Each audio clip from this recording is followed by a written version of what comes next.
Yung ano. Picture mo naman ako. Ako video, ha? Na video? Sure ka ba, baby? Gusto mo magsabi ka? Huwag kang mahiya. May gumagal sa inyo mo ng dalawa. Tatlo na nga. Ano ka ba? Unahin mo yun sa akin. Nakakahiya yung regalo ko. Yung AirPods mo. I-videoan ba ka na? Okay, videoan ko. Sorry naman wala akong maisip na ibigay eh. Nakita ko lang yun doon sa drawer namin eh. Buksan ko na. AirPods. Kapinta sa drawer.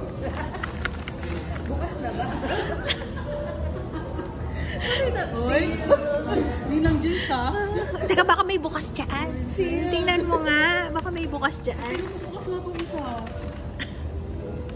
Strawberry. Ah, may strawberry? Hindi ko alam. Sayang. Basta gamit lang ng gamit. Alam mo, sabi na mo yan.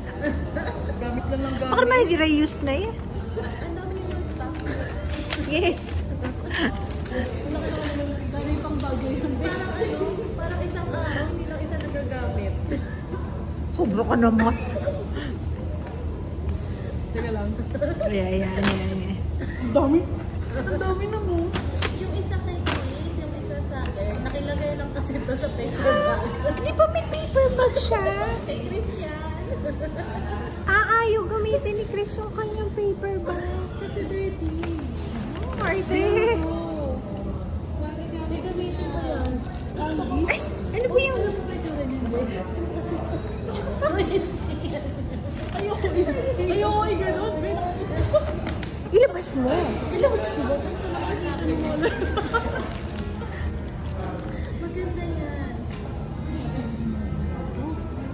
Kanino galing yan? Ganun na galing ka? Hindi mo naman ginamit yan, ha? Hindi ka siya sa akin yan, Mom James. Parang makagamit ito mamaya. Mamaya?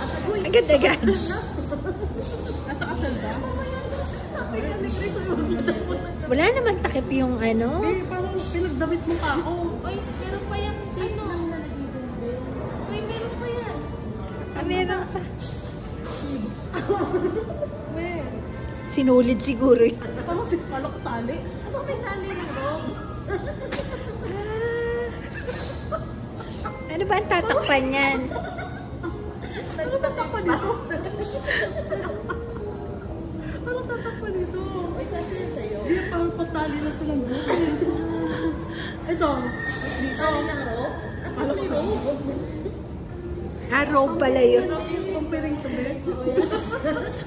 Pero hindi tawag. Ito, i-demo mo nga ito. I-demo? Oo. Ito display. Wala pong paglalagyan.